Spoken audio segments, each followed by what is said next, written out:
వ్యక్తి వేట కోసం అడవికి వెళ్తాడు. అయితే ఇతడు చూసుకోకుండా జారి కిందపడి కింద ఉన్న ఒక జేడు పెండెంట్ తీసుకుంటాడు. అయితే ఈ జేడు పెండెంట్ మెరుస్తూ ఉంటుంది.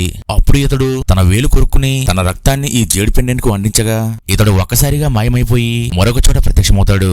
అలాగే ఇతడికి ఆకాశంలో స్క్రీన్ కనపడి ఇతడికి ఏమేమి శక్తులు వచ్చాయో ఆ స్క్రీన్ మీద రాసి ఉంటుంది. అప్పుడు ఇతడు తన చేతిని చాపగా చిన్న డబ్బా ప్రత్యక్షమవుతుంది. వెంటనే ఇతడు ఆ డబ్బాలోని నీటిని తాగగానే ఇతడికి ఎనలేని శక్తులు వస్తాయి. మళ్ళీ ఇతడు తిరిగి అడవిలోకి వచ్చేస్తాడు.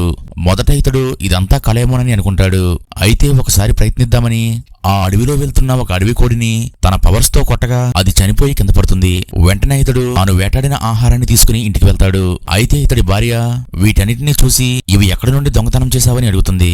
కానీ ఇతడు నేను అడవికి వెళ్లి వీటన్నిటినీ వేటాడి తీసుకువచ్చానని చెప్తాడు. అయినా సరే ఈమె ఇతడి మాటలు నమ్మదు. ఎందుకంటే ఇతడు గతంలో తాగుడికి బానిస అయ్యి దొంగతనాలు చేస్తూ ఉండేవాడు. కానీ ఇతడు గట్టిగా చెప్పేసరికి వేరే దారి లేక ఈమె ఇతడి మాటలు నమ్ముతుంది. అలాగే ఈమె ఆ అడవి కోళ్లు కోసి ఆహారాన్ని వండుతుంది. దీంతో వీరిద్దరికీ ఆ రాత్రి కడుపు నిండుతుంది. తర్వాత ఏమైందో తెలియాలంటే వీడియో లైక్ చేసి నెక్స్ట్ పార్ట్ అని కామెంట్ చేయండి.